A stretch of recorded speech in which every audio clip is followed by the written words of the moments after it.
Hi, I'm Mike from Mike's Carburetor Parts, and I'm doing a couple of videos on the Carter BBS carburetor, and this is a one-barrel carburetor, by the way. And anyhow, I already put the throttle body together, and as you can see, I took it all apart and buffed it out, put new screws in it.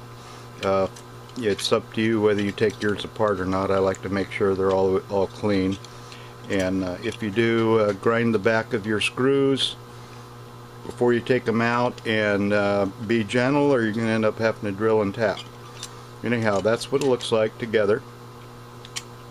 Now we can't assemble it to the float bowl yet because the screws go through the top, the float bowl, and into the throttle body. So next we're going to put the float bowl together, and I've already put the check ball that goes in here. I believe that this one has a couple of check balls, and they're both the same size, so it doesn't matter which one you put in the hole. Anyhow, the check ball's in there, and the check ball retainer I put in already. And let's see if I can find the old one so you know what it looks like. This is it right here, and it just sits over the check ball, and as the name implies, it retains the check ball. You just put it down in there, and I had to stake the side in a couple of small places just to make sure it stays down there, and that's simple as that. Now next we'll put in the main jet, and that's this one right here. Keep in mind that some of these jets use a gasket and some don't, and this one here should not have a gasket on it. Wait a minute. Stand corrected. This one will have a gasket. Okay. And it goes right down in there, of course. Be careful with your jet. These, as far as I know, you can't buy them anymore. Now, the main thing on your jets is that the hole doesn't get to be a problem. As far as it getting scuffed up out here, it isn't going to make any difference.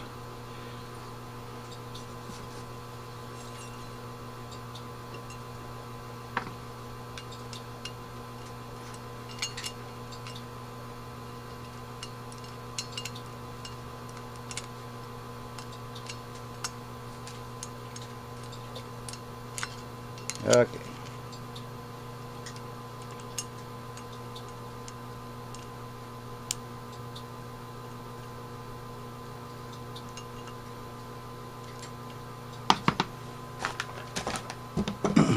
Now use a screwdriver with a wide enough blade to reach across it so you don't damage it.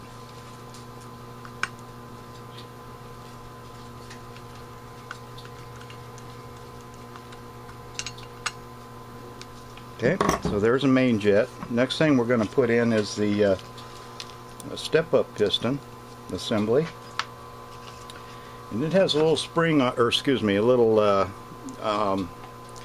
It's not exactly a metering rod, but that's kind of what it is, and it goes in here like so. Just like that, and the little rod fits right down into the main jet. But before we do that, we have a small O-ring gasket goes down in here. Now in this particular kit you got a fiber gasket and you got a little rubber one. You put the rubber one down in there, and it just fits down into the bottom of the hole. When you look in the hole, you'll see kind of a ridge down there.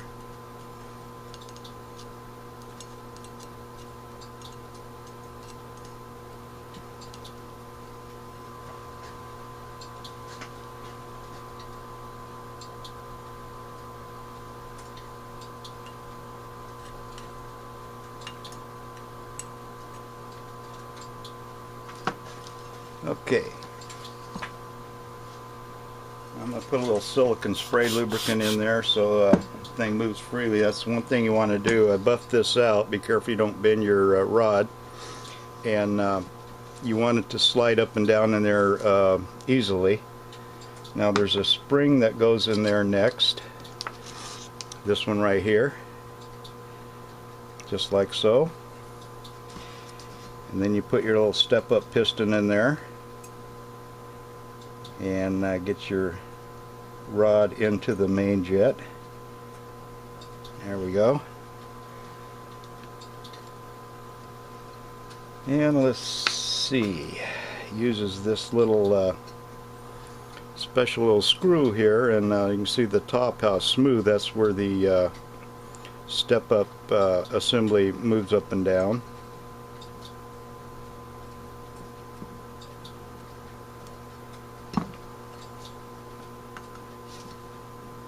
Okay, and just make sure it moves easy, and that rod is nice and straight.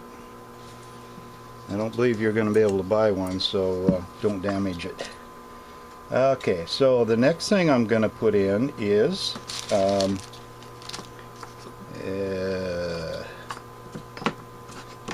where's my check ball? Yeah, we'll get to that in a minute. Alright, is the floats. I've already tested my floats, and I have a video on how to test these brass floats.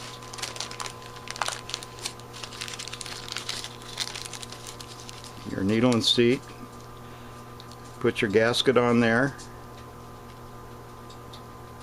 be sure nothing gets in your seat. And incidentally, seem to have a lot of trouble with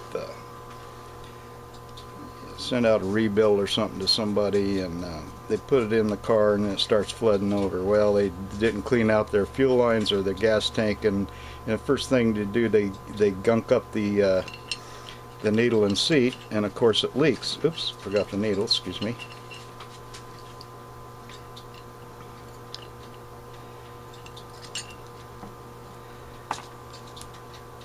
Okay, I kind of got the cart before the horse here.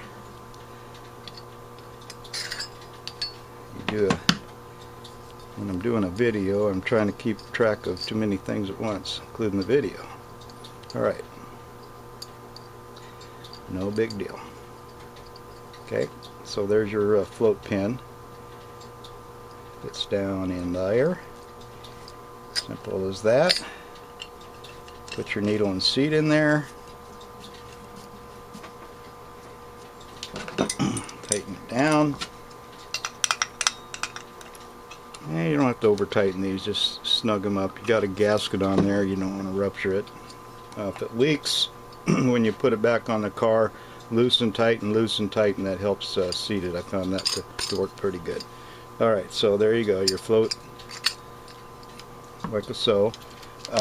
Now we got a float spring, retainer spring. Now I'm replacing the old one with the new one, and I'll be making these available with this kit, and that goes in like so. I'll show you the old one here.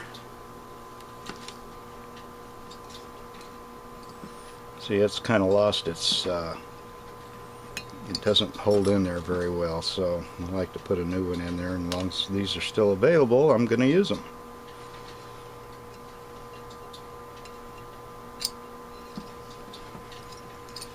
Now,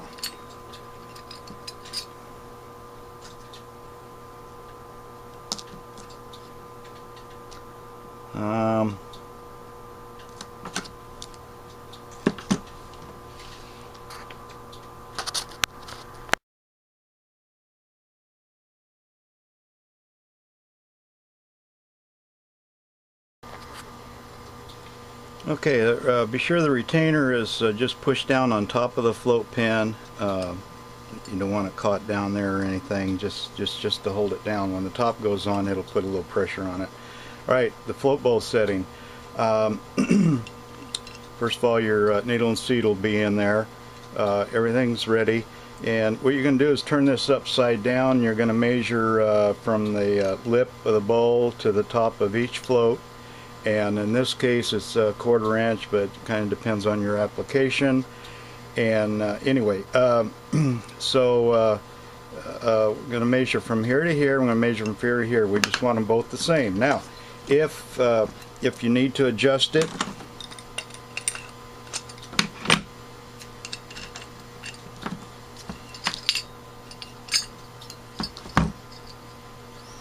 you bend this tab right here. You can bend it down here a little bit to keep it more straight, or bend it up here. Try not to bend it to where you're putting any pressure on your needle. And see, it could damage the rubber part. Anyhow, as far as your floats being level, you just you can tweak it like this a little bit. Anyway, you want both sides the same. Put that back down in there. Oh, wait a minute, let's see, I was going to bend that back just a little. I think I had the float level a little bit too high. Let's see if that does it. Put my retainer in there. You want your float where it's going to be, so you're going to hold it down with the retainer when you measure. So, let's see, I got a 1/4 inch on my stick here. Make sure, yep. Yeah.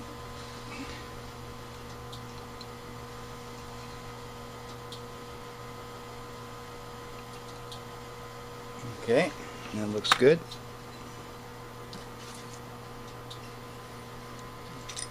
Okay, I got my needle mixed up.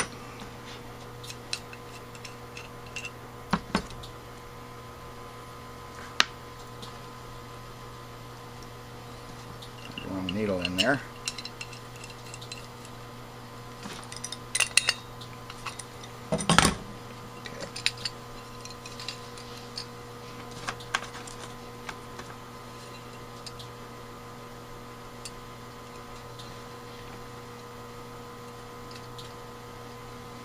Okay, so that's your float setting. Next, we're going to put in our main discharge. It goes in here. I have to find my, here it is.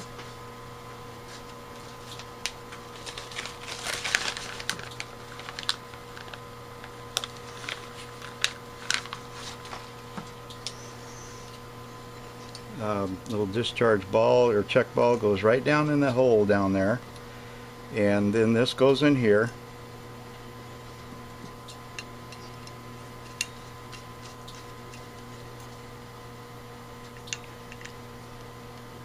Okay. Now, fortunately, unlike some kits out there, we have a new cleanout plug that goes in here like this. And I'll do this offline, but I usually put a little JB weld around it. And we got 2 of them here. Pretty sure they're the same size. Okay. Oops, check ball fell out. Be sure that gets back in there. Anyway, I just want to let you know where it goes. Alright, so okay, you can also hit this with a hammer. And your other one, which I take out to clean, goes down in here like so. It fits a little tighter. Anyway, there's a little like needle down in there. Don't try to take it out, leave it alone. Just make sure it's clean. Blow it out. You should get air from there up to these 2 little nozzles up here in your Venturi, and that's the name of that tune. Okay, so I'm gonna stop the video for a minute and get prepared and go on to the next thing.